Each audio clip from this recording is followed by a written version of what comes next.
गर्मियों का समय था। उत्तर प्रदेश के एक सुदूर इलाके में स्थित था बिशनपुर गांव। ये गांव बाहर से देखने पर तो बिल्कुल सामान्य था। खेत, कच्चे घर, मंदिर और पगडंडी से जुड़ी गलियां, लेकिन इसके बीचों बीच था एक वीरान कुआं, जिसे गांव वाले प्यासा कुआं कहते थे। वर्षों से कोई उसमें झांकता तक नहीं था। रवि वहीं खड़ा होकर उस कुएं में झांक रहा होता है। तभी वहां एक बुजुर्ग आता है। ए लड़के, क्या झांक रहा है अंदर? रवि डर जाता है। कुछ नहीं बाबा, बस ऐसे ही। चल भाग यहाँ से, और कभी इधर आना भी मत। तभी वहाँ गांव में आई नई टीचर जा रही होती है। क्या हुआ बाबा, क्यों बच्चे पर गुस्सा कर रहे हो? क्या किया उसने? अरे कुएं में झांक रहा है, कितनी बार मना किया कुएं में मत देखो, फिर भी। अच्छा हाँ, गिर सकता था वो। गिरने की बात नहीं है बेटा। कहते हैं कि जब भी कोई उस कुएं के पास प्यासा जाता है तो कोई सफेद कपड़ों में लिपटा बूढ़ा आदमी उसके सामने आ खड़ा होता है और कहता है, पानी पियोगे? और अगर कोई हाँ कह दे तो वो दोबारा कभी दिखता ही नहीं। इस बात को मजाक मान रही हो? बनाओ, मजाक बनाओ। जब एक दिन कुछ होगा तो मुझे मत कहना बताया ही नहीं। बुजुर्ग ये बोलते हुए वहाँ से चले गए। अरे लेकिन मैंने तो कुछ कहा ही नहीं है। कमाल है यहाँ के लोग भी। फिर एक दिन अचानक ही रविंद्र नाम का लड़का गायब हो गया। रविंद्र गांव के ही स्कूल में पढ़ने वाला होशियार बच्चा था। एक दिन दोपहर में क्रिकेट खेलते हुए प्यास लगने पर वो खेतों से होते हुए प्यासा कुआं की तरफ चला गया। उसके दोस्तों ने उसे जाते देखा था। उन्होंने उसकी आवाज भी सुनी थी, पर वो कभी वापस नहीं आया। वो कुएं की तरफ पानी पीने गया था। फिर हम इंतजार करते रहे, लेकिन वो नहीं आया। 4 दिन तक गांव में खोजबीन हुई, मगर रविंद्र का कोई सुराग नहीं मिला। तब गांव वालों ने फिर से उस बूढ़े भूत की कहानियों को याद किया। कहीं उन बाबा की बात सच तो नहीं थी? क्या पता क्या हुआ होगा उस बच्चे के साथ में। एक दिन राहुल भी उधर गया। मम्मी तो मना करती है, लेकिन अभी घर बहुत दूर है और प्यास भी लगी है। बस एक बार पानी पी लेता हूँ, कुछ भी नहीं होगा। लेकिन उसके बाद राहुल भी नहीं लौटा। इसके बाद घटनाएं तेज हो गई। 1 महीने के भीतर 3 और लोग गायब हो गए। हर किसी ने गायब होने से पहले पानी की बात कही थी।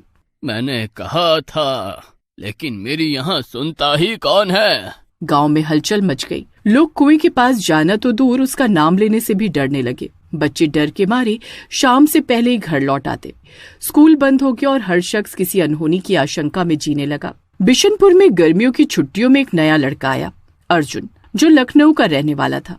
वो अपने मामा के यहाँ गर्मियां बिताने आया था। अर्जुन साहसी था, शहरी लड़का था और डर की कहानियों को सिर्फ मनगढ़ंत किस्से मानता था। जब उसने गांव में रविंद्र और अन्य लोगों के गायब होने की बात सुनी तो उसकी रुचि बढ़ी। उसने मामा से पूछा, मामा, ये सब लोग कुएं के पास क्यों गए थे और वहाँ क्या खास है? मामा ने गुस्से में कहा, उस कुएं के बारे में मत पूछ अर्जुन। वो जगह अपशगुनी है। जो वहाँ गया वापस नहीं आया। पर अर्जुन को अब और भी ज्यादा जानना था। अर्जुन ने एक रात अपने दोस्त दीपक और छोटू के साथ तय किया कि वे कुएं तक जाएंगे और सच्चाई जानेंगे, और रात 11 बजे चुपचाप घर से निकले। खेत पार करते हुए वे कुएं के पास पहुँचे। यहाँ तो कोई नहीं है। कुएं के पास हवा अचानक ठंडी हो गई। चारों तरफ सन्नाटा था, जैसे कुछ देख रहा हो। तभी अर्जुन ने देखा, एक बूढ़ा आदमी सफेद धोती कुर्ता पहने कुएं के पास खड़ा था। उसने धीमी आवाज में कहा, पानी पियोगे? अर्जुन और उसके दोस्त स्तब्ध रह गए।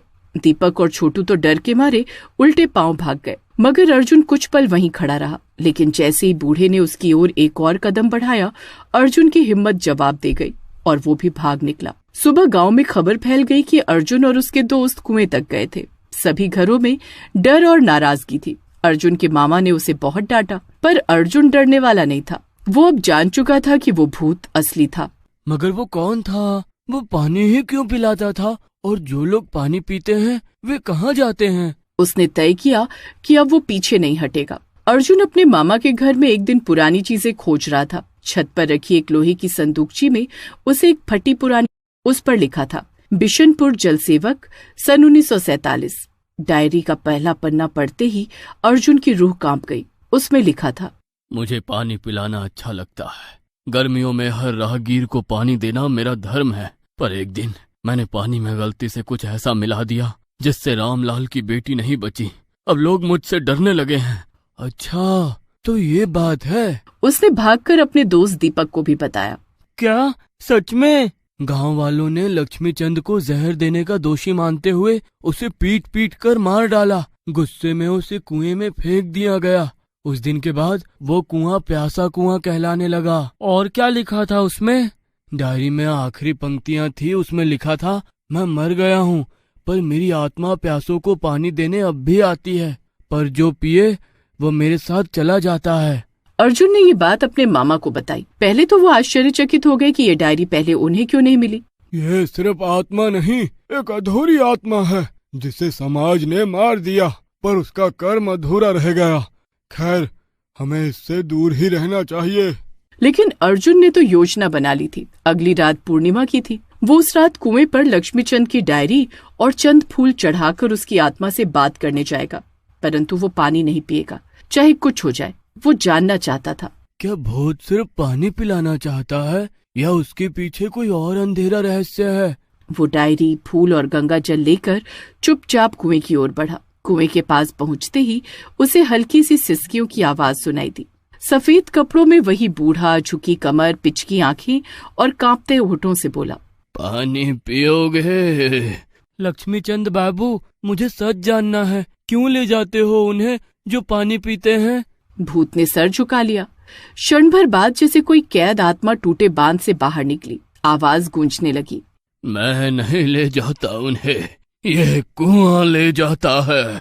लक्ष्मीचंद की आत्मा ने बताया कि जब गांव वालों ने उसे मारा तो मरते वक्त उसने पानी को श्राप दिया। जिसने मेरी सेवा इज्जत नहीं की, अब वो इसी पानी में समाएंगे।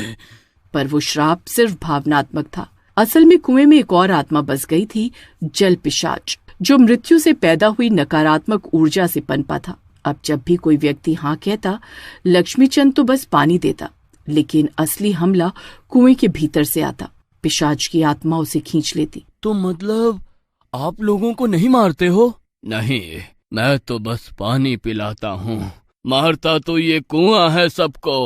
अर्जुन ने फैसला किया कि अब ये खेल खत्म करना होगा। उसने गंगा जल कुएं में छिड़का और लक्ष्मीचंद की डायरी को अग्नि में समर्पित कर दिया। तभी आसमान में गड़गड़ाहट हुई और कुएं से एक आकृति निकली। यही है वो जल पिशाच। अर्जुन ने शुद्ध मंत्रों का जाप शुरू किया जो उसने एक तांत्रिक से सीखा था। पिशाच तड़पने लगा और तभी लक्ष्मीचंद की आत्मा ने अर्जुन की आंखों में देखकर कहा, अब समय है मुझे जाने का। धन्यवाद बच्चे। एक तेज रोशनी हुई। भूत, जल पिशाच, कुआं सब शांत हो गया था। सबको पता चला तो सुबह गांव वाले देखकर हैरान रह गए। प्यासा कुआं सूख गया था। लोगों को समझ नहीं आया, मगर अर्जुन जानता था कि जल पिशाच अब नहीं रहा। बेटा, तू ठीक है ना? मैंने मना किया था ना तुझे। मैं ठीक हूँ मामा। उस दिन के बाद गांव में कोई गायब नहीं हुआ। मवेशी लौट आए। रविंद्र, सूरज और अन्य जो गायब हुए थे उनके बारे में कोई सुराग नहीं मिला, मगर गांव वालों ने मान लिया कि ये सब श्राप के कारण हुआ था। अर्जुन का गांव में नाम हो गया। लोग उसे छोटा तांत्रिक कहकर सम्मान देने लगे, पर अर्जुन के मन में हमेशा एक सवाल रहा, क्या वाकई वो आत्मा मुक्त हो गई या बस दब गई? वह लौट गया लखनऊ, मगर डायरी की एक आखिरी पंक्ति उसके जहन में अटकी रह गई थी, जो उस रात दिखी नहीं थी। 1 साल बाद बिशनपुर के स्कूल में एक नया जल सेवक आया। वही सफेद धोती, वही झुकी कमर और वही मुस्कान। पानी पियोगे? बच्चों में से एक ने खुशी से बोला, हाँ। लेकिन जैसे ही उस बच्चे ने लोटे से पानी पिया, उसका चेहरा पीला पड़ने लगा और वहाँ खड़ा मास्टर रमाकांत डर के मारे चीख पड़ा, लक्ष्मीचंद, तुम वापस आ गए?